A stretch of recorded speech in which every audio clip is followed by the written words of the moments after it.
बघा, वर्गातील मुलांच्या संख्ये इतकी रक्कम प्रत्येकाने गोळा केली. त्यात वर्ग शिक्षकांनी 272 रुपये भर घालून 1001 रुपये रक्कम पूरग्रस्तांना दिली तर वर्गातील मुले किती असतात? प्रश्न विचारला. प्रश्न सोडवायचा कसा लेकरांनो, लक्ष द्या. उदाहरणार्थ, वर्गातील मुलं आम्ही यक्ष समजायचे. वर्गातील मुलांच्या संख्ये इतकी रक्कम प्रत्येकाने गोळा केली.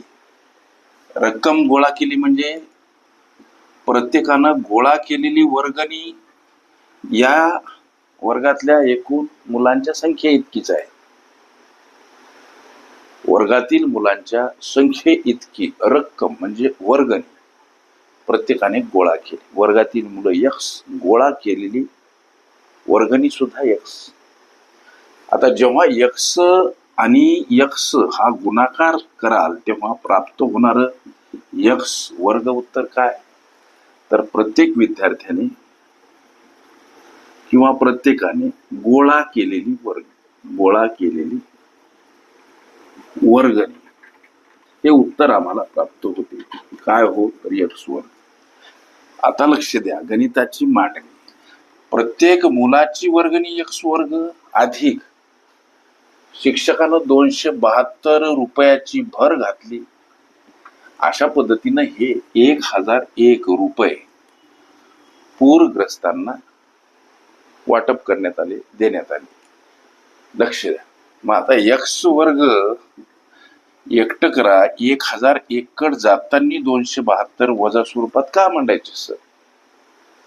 संख्या परस्पर विरुद्ध बाजूने जाताना एखाद्या पदासोबत अधिक असेल वजा, वजा असेल अधिक, गुणिला असेल भागीला, भागीला असेल गुणिला, अंशस्थानी असेल छेदस्थानी, छेदस्थानी असेल अंशस्थानी मांडावी लागते. म्हणजे यक्स वर्ग बराबर ही वजाबाकी 729. आम्हा सगळ्यांना माहित आहे.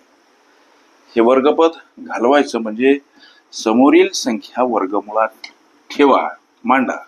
ओके, हे काही गणितीय गुणधर्म प्रत्येक प्रश्नाला असलेले माहित करून घ्या. आता यक्स म्हणजे काय? तर 729चं वर्गमूळ किती हो? तर 27. लक्ष द्या, 729चं वर्गमूळ काय? तर 27चा वर्ग अर्थात 729. 729चं वर्गमूळ 27. यक्स म्हणजे 27. वर्गातील मुलं किती? त्यासाठी चलपद यक्स वापरलं लेकरांनो. म्हणजे वर्गातील मुलं 27 मुलं. हे तुमच्या या विचारल्या प्रश्नाचं ॲक्युरेट आन्सर. ओके. वर्गणी ही माझी प्लेलिस्ट अवश्य बघा. त्यामध्ये विविध स्पर्धकांनी विविध अंकांनी विचारल्या संभाव्य अशा असंख्य प्रश्नांचा सराव तुम्हाला करता येईल.